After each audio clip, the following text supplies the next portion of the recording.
Morning traders, investors, Dale Sawyer, Trader Boys. We got the markets pretty flat here. S&P's down 5, Nasdaq's up 13 and slowly dropping. Dow's down 60, and the Russell that had the big strength last couple of days is the one down the most, down 0.88%, down 13 points. Bit of money coming into bonds here. Money's still flowing to gold. Gold's a long-term play, looking for 2,500 in gold. Long-term play. And oil is dropping, so oil had some strength there yesterday. Big names in tech are what's holding the Nasdaq up here. Apple's up, Microsoft is up, and so on. Now, Goldman Sachs financials is dropping, IBM's moving to the upside. Coronavirus plays are all down a little. United Airlines came out with earnings yesterday, and it's holding up pretty good. It's actually sitting in demand, so there's an opportunity to buy right there. And then Exxon and Chevron, just kind of a little look at oil there. Big moves yesterday in both of these names, just retracing just a little here. So not a bad start to the day, not a bad start at all to the day. Let's look at the charts here, see where we're at. The S&P 1 hour time frame here. It came down, we moved up the little demand zone here this morning. There was a 4 o'clock this morning in the Globex session.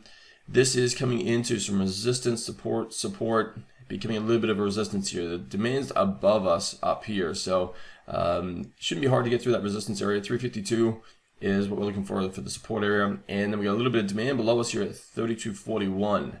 So we might look for the retracement back into this area here and then project and see if we can't get through this support area to continue up into around 3260 here is your number right there. On the Russell 2000, right, we've got a trend line coming off here, coming off these pivot highs right here, and that's where we pivoted yesterday, coming off that little demand level in here, and we've come up. We got a support. This is the big supply area that was taken out yesterday. We didn't get through the supply, but we used up all the supply in that area, so it's not going to be difficult for the Russell to go higher from here if we can get some momentum on the upside. So it may come back down, visit this demand zone, and then we could get a push to the upside. Now, if we break the demand, that means we're game on to the downside, looking in for the demand to the downside down here. So we could go either way. Now, right now, we're going to stay on the bullish side of that market, looking to the upside.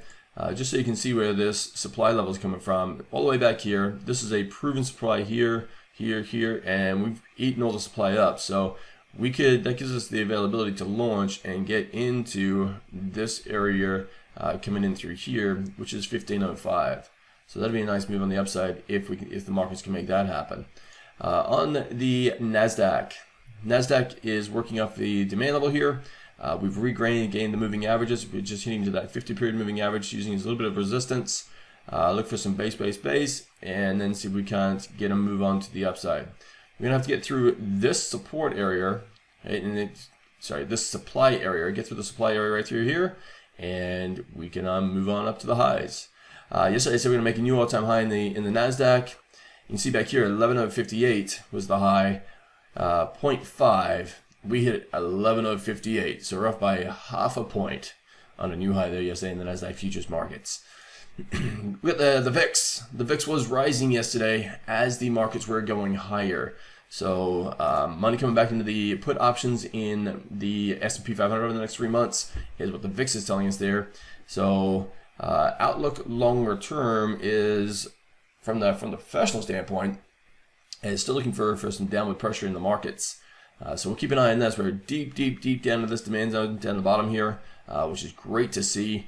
I still have the call options on the VIX as a hedge on my portfolio. So if something's to happen and my long positions like Microsoft, etc., break to the downside and the market starts to crumble, the VIX will rocket, and when we start to give back a profit in the long positions, right, we'll start to pick up in profit in the VIX. That's what a hedge is. Here we are in oil. Oil has just come off a little demand line zone in here, right, and starting to make a little bit of progress to the upside here. It's got some work to do. You're going to have a little bit of supply when you get up into these regions here, not a very good supply. There's a good supply right here.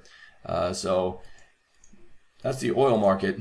A nice move to the upside. I got oil inventories 10:30 Eastern today. So if you're in any of the oil-driven stocks, be aware and manage your risk through that period of time, because oil can get wild when that report releases. So oil is a big interest right now based on coronavirus and the economies, etc. News came out of Europe with a $2 trillion stimulus package, and that really put some juice in oil here and got it moving. We retraced most of that, so we'll kind of see from this point forward what happens here. My expectation is to see oil come a little further north, and then we'll see where we go from there. Right. Last one here is gold. This is a monthly chart on gold. You can see the all-time high in gold is 1923 back over here. We're coming into those regions. We're at 1855 currently on the monthly time frame. If we bring this down to a daily chart, you can see on the daily chart 1, 2, 3, 4 big days to the upside here. We're rocking and shaking there. And finally here on the 90-minute, the 1 hour time frame, this trend line here is was used as a resistance. Boom, big explosive move through here 9 o'clock last night, is now being used as support. So you can look at this area off this trend line as a support area if you're looking to join this. Now ideally, if you're really looking to join this, you want a retracement before you get into this position. That's a quick update, morning update. Dale Sogin, Trader Boys. Have a phenomenal day. We'll see you tomorrow morning.